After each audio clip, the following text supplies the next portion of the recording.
So, because that is from the perspective of every country, in the sense that international brand is appealing internationally, logically. If it's too generic, it's not appealing to all the countries. So if you have an international brand, I guess it's a little bit like HSBC slogan, right? Think global, act local. You still need to localize the brand. So if you are a Chinese company, you have Chinese customers, you want to make an international brand, but you use the same tactics as in China, or you're a Dutch company and you have conquered the whole European market, and you go selling your products in China and you use your European, specifically North European marketing tactics, from both sides it won't work because it's not connected to the people you want to sell to. And because they have different values. Chinese people have different values, Belgian people have different values, Dutch people have different values. And those values needs to be in line with the values of the brand. Now you don't per se change the brand, so if you are BYD, you don't suddenly start making telephones, or if you're Huawei, you don't suddenly start making electric cars. But you do have to localize that offer in the European market, right? And I think good international brands understand the local culture they want to sell to, and adapt their business tactics, not the way they look like. So the red of Huawei is red, IBM blue is IBM blue, blah blah blah. Maybe more the value proposition. Yeah, the way they sell, the way they treat people in that country, the same way, not the same way as they treat people in every other country. There's always a small difference. Got it. Yeah. I think that's So what in the your case, international brand like does. we say, like you think internationally but act locally. Yes. So, and the second question is, for SME companies, how can we actually? What are the steps for us to build the international brand? That's a good question.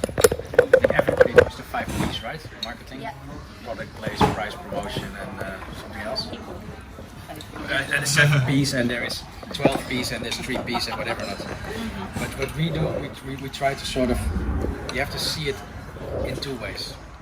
One, you have 5 elements, and you try to build those 5 elements in a consistent way.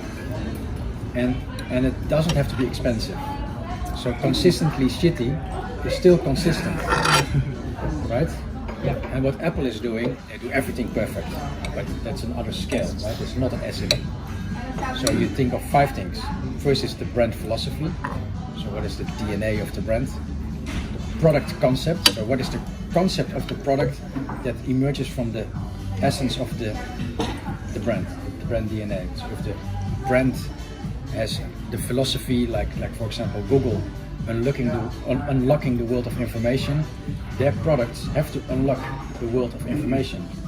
So what a lot of people don't know is that Google owns a lot of cables in the sea, in the oceans, to connect continents and to connect people, because this is the way to unlock information. It's another type of company than they have Google Search or Google Advertising. These are different companies.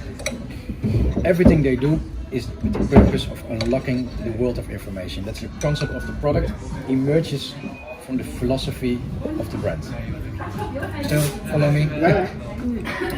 Once you have done that, you promise something to people, right?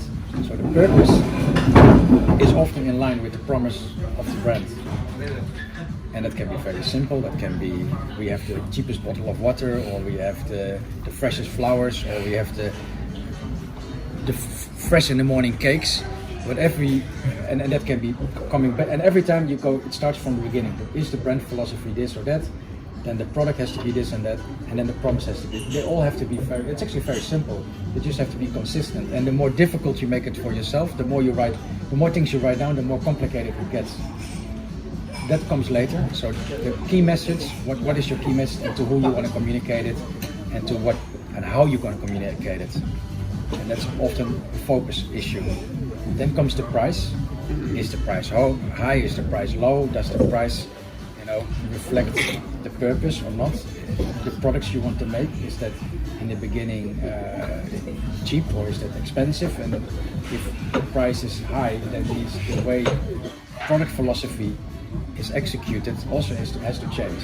Right? If you want to make products like Apple, then the idea behind that product is very complicated because they want to have a lot of things in that product. But if you sell, I don't know, yoga mats for the lowest price, then you don't have a big philosophy, it's just the lowest price. And that's still fine, you still can be the biggest with that. So the price, I think everybody knows that, and the final one is the channel. Because eventually, if a lot of my clients often, if they sell a product from China, they sell to anyone, at any price. If they can sell a container, they sell a container. If they can sell 20 items, they still sell 20 items. And to reach that target, their sales target. You see that also people selling on Amazon. There are different girls in a room selling the same product. Everybody gets a sales commission, so they sell at any price. And what happens? Eventually people will see different prices on the internet, they don't trust it anymore, and they buy from somebody else. So eventually you lose the market. So the channel is very important. You need to select one channel with one price. And if you want to have multiple channels with multiple prices, then you have to have a different product. That's a good advice for her, right? For her Yeah. client. So if you keep those 5 elements in your mind, keep it simple at first, and then comes a layer of innovation. Because everybody thinks, oh yeah, Apple is famous because they got rich, but they were not rich in the beginning. Their first logo was the most horrible logo. Their first computer was a very terrible computer, but they also learned through time to innovate, and every time do all those 5 steps better and better and better, and then you build a systematic approach to grow. And if you don't have that systematic approach, if you don't have those 5 building blocks in place, and if you don't have a systematic approach to improve those building blocks, it's almost like a wheel, it spins out of control. So maybe you have too much focus on brand, or too much focus on the product, too much focus on price, or too much focus on channel. It's basically a yin-yang thing, right? If it's not balance, if it's not in balance, you know, Chinese people know what balance is. So it's kind of very close to Chinese philosophy. The only thing is you apply Western philosophy with or Western methodology with Eastern life lessons, right? And then you get the best, and then you become also an international company. Yes. Because there's no correct way. There's no Chinese good way or Dutch good way or American good way. The future is international. So we have to also find a way to cooperate with each other and learn from each other, because otherwise, as a company, eventually you will fail. Because too much this or too much that. The only good way is the customer's way, in the end. True. Yes. What they want. But often they don't know what they want. So that's But that is also the customer's way, they don't know what they want. So there you need to adapt to. correct. Supplier. Yes, one country is faster to adapt than another one. Yes. Yes. It's actually, of course.